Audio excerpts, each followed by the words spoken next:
हर हर महादेव। जय माता दी। मैं आचार्य आशीष सेमवाल आपका स्वागत करता हूं एस्ट्रो काल गणना में। प्रिय दर्शकों, आज मैं आपको तुला राशि का राशिफल बताने जा रहा हूं कि 8 मार्च के बाद तुला राशि के जीवन में क्या परिवर्तन होने जा रहे हैं। जो राशिफल बताने जा रहा हूं चंद्र राशि के आधार पर है। समझने के लिए यहाँ पे मैंने कुंडली का निर्माण किया, जहाँ पर 7 अंक दिख रहा है वो आपकी राशि तुला राशि है। और आपकी राशि के स्वामी जो है अपनी उच्च राशि में मीन राशि में छठे भाव में विराजमान है। शुक्र ग्रह वहां विराजमान है, साथ में वहां पर बुध है और राहु ग्रह की युति वहां पर बनी हुई है छठे भाव में। आपके पंचम में सूर्य और शनि विराजमान है। और आपके अष्टम भाव में जहां पर 2 अंक है वहां पर देवगुरु बृहस्पति हैं। और आपके भाग्य भवन में 3 अंक जहां लिखा वहां पर मंगल ग्रह विराजमान है। आपके व्यय भाव में केतु ग्रह विराजमान है। आपके लिए अच्छी बात यह है कि आपके जो धन के मालिक हैं और व्यापार के मालिक हैं वो मंगल ग्रह बनते हैं, वो आपके भाग्य में हैं।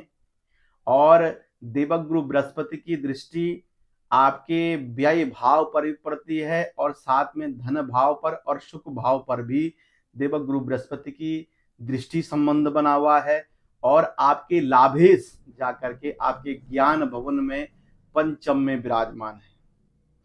आपके लिए आने वाले दिनों में कारोबार को लेकर के बहुत अच्छी सूचना है। कारोबार में वृद्धि के योग दिखते हैं, कारोबार बहुत अच्छा चलना, कारोबार में धन धान्य की वृद्धि होना, नए कारोबार का मिलना, बिजनेस में बड़ी डील होना, बिजनेस में जो विघ्न बाधाएं आ रही हैं, छोटी मोटी परेशानियां आ रही हैं, वो परेशानी कहीं ना कहीं दूर हो जाना। अगर बड़ी परेशानी एकदम आ भी गई तो आपकी जो है विपरीत परिस्थितियों में भी आपके कारोबार में तीव्रता मिलने के योग बनते हैं। वो समझ लिए कैसे हैं, क्योंकि आपके जो अष्टम के मालिक हैं वो जाकर के छठे भाव में है शुक्र ग्रह। और छठे भाव के मालिक जो हैं अष्टम भाव में बैठे हुए, यानी कि विपरीत परिस्थितियों में जब आपको लग रहा होगा कि कहीं से भी मेरे को कुछ भी देखने को नहीं मिल रहा है या कुछ भी सहयोग नहीं मिल रहा है, उसी समय आपके ऐसे काम बनेंगे कि आपके परिश्रम के द्वारा, आपकी बुद्धिमत्ता के द्वारा, आपके सोच समझ के द्वारा, क्योंकि तुला राशि के अंदर बहुत तीव्र बुद्धि होती है कारोबार को चलाने की। और नौकरी वालों के लिए, जो नौकरी पेशे वाले हैं उनके लिए भी बता दूं, आप इस समय प्रयत्न कर सकते हैं। अगर आप कोई ऐसी परीक्षा में बैठे हुए हैं या जा रहे हैं जहां पर परीक्षा दे करके आपको अच्छी नौकरी मिलने वाली है, उन क्षेत्रों के लिए सरकारी विभागों में या प्राइवेट सेक्टरों में देश विदेश की जो कंपनियां हैं उन कंपनियों में भी अगर आप नौकरी इत्यादि के लिए जाते हैं तो कहीं ना कहीं आपके लिए बहुत उत्तम योग बना हुआ है। थोड़ा सा परेशानी तो हर समय व्यक्ति के जीवन में रहती है, वो ग्रहों के कारण ही होता है। सूर्य और शनि का एक साथ पंचम में होना थोड़ा परेशानी तो ज्ञान को लेकर के तो रहेगी, चाहे विद्यार्थी हो, चाहे वो तुला राशि वाले बिजनेस मैन हो। लेकिन कहीं ना कहीं पॉजिटिव जो एनर्जी है वो आपका साथ देगी। अगर आपने मानसिक तनाव दिमाग में ले लिया या आपने नेगेटिव सोचने शुरू कर दिया तो कहीं ना कहीं परेशानी आपको देखने को मिले। लेकिन अगर आप आत्मबल के साथ, नए नई ऊर्जा के साथ आप काम करेंगे तो कहीं ना कहीं दोनों के लिए बहुत बढ़िया, नई नौकरी वालों के लिए भी बढ़िया है और व्यापारियों के लिए भी बहुत अच्छी स्थिति है। वैसे दाम्पत्य जीवन के लिए भी बहुत अच्छा योग बना हुआ है कि जो सप्तम के मालिक है वो भाग्य में बैठे हैं। चाहे आपके पार्टनर को उन्नति मिलने वाली, तुला राशि वाले के जो जिनके जैसे पुरुष हैं तो उनकी पत्नी की उन्नति, पत्नी है तो वह उनके पुरुष की उन्नति देखने को गोचर में मिल रही है। साथ में 15 मार्च से यानी 14 मार्च के बाद सूर्य का परिवर्तन हो जाएगा आपके छठे भाव में। तो सरकारी विभागों में जो काम रुके होंगे, अटके होंगे, वो काम आपके बनेंगे। ऐसा है कि विवाद तो नहीं करना है तुला राशि वालों को, क्योंकि सूर्य का राहु का ग्रहण योग बनेगा छठे भाव में। लेकिन तब भी छठे भाव के जो राहु होते हैं बहुत अच्छे होते हैं, वो विवादों से व्यक्ति को विजय दिलाते हैं। ऐसा है जब जबरदस्त विवाद पहले से बने हुए हैं, आप उसमें विजय चाहते हैं कि भाई आपके पक्ष में हर एक चीज आ जाए, जो आपके रुके हुए काम है या अटके हुए काम है, अटके हुई फाइल है, या कोई आपका पैसा दबा के बैठा हुआ है। तो ऐसी स्थिति में जब छठे भाव में जो है ये सूर्य हो या राहु हो, ऐसे ग्रहों का जब योग बनता है तो व्यक्ति जो है के काम बनने लग जाते हैं, यानी पैसा उसके पास आ जाता है, रुका हुआ काम उसका बन जाता है। और जो अगर सामने वाला उसका पैसा दबा के रखा है तो पैसा भी उसके पास आ जाता है। तो ऐसी स्थिति ग्रहों की बनी हुई है। वैसे तो मेरे हिसाब से सुखों के लिए बहुत अच्छा है, प्रॉपर्टी के लेने के लिए बहुत बढ़िया है, और घर के वातावरण में कैसे सुधार होने वाला है। अगर तुला राशि के वाले के बच्चों की समस्याएं हैं, क्योंकि सूर्य शनि का योग पंचम भाव में है, तो कहीं ना कहीं संतान को लेकर की भी चिंता है आप लोग। तो इसके लिए जब सूर्य का शनि का योग समाप्त हो जाएगा 14 मार्च से, तो कई संतान संबंधित जो परेशानियां हैं वो परेशानियां दूर हो जाएंगी और संतान की सुखों की वृद्धि होगी।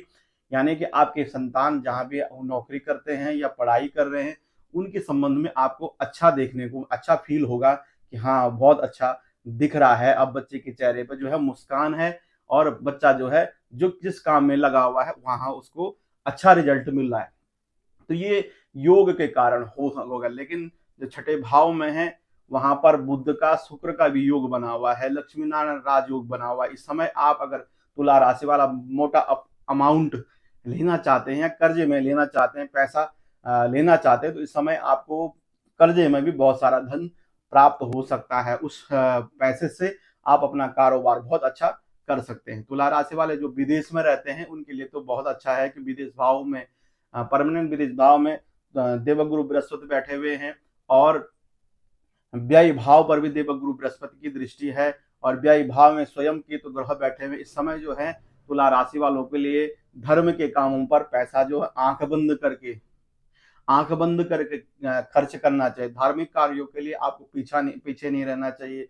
जहां हो सके दान पुण्य करिए, क्यों आने वाले दिनों में आपको बहुत अच्छा रिजल्ट इस दान पुण्य का दिखेगा। धर्म के कार्यों में अगर आप हाथ बंद कर देंगे, पैसा रोक देंगे या अपनी सेवा नहीं देंगे, आध्यात्मिक ऊर्जा इकट्ठा नहीं करेंगे, तो आने वाले दिनों परेशान रह सकते हैं। इसलिए इस समय आपको धर्म के कार्य जितने हो सके करने चाहिए, आध्यात्मिक ऊर्जा और साधना करनी चाहिए, क्योंकि देवगुरु बृहस्पति की दृष्टि व्यय भाव पर भी है, धन भाव पर भी है, सुख भाव पर भी, और स्वयं अष्टम में बैठे हुए हैं, केतु 12वें भवन में है। तो जब तीनों ग्रहों की, राहु की, केतु की, शनि की और देवगुरु बृहस्पति की स्थितियां बदलेंगी, तो कहीं ना कहीं तुला राशि वालों के बहुत उन्नति होने के योग बनेंगे।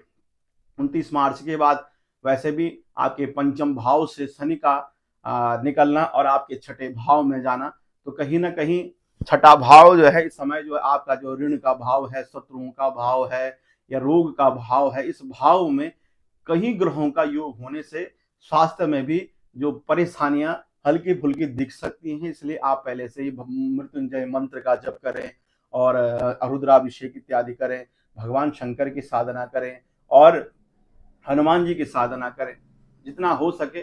और धर्म के कामों में आप पीछे न रहें। तो कहीं ना कहीं जो ये मुसीबत है, छठे भाव में राहु का होना, बाद में आगे चल करके सूर्य का होना, शनि का होना, ये समस्याएं कुछ ना कुछ तो आपको रहेगी। इस समय तो आपको ऋण लेना चाहिए, देना नहीं चाहिए। इस समय पैसा जो है आपको देना नहीं चाहिए उधार में, और आप तो कारोबार पे पैसा लगा सकते हैं।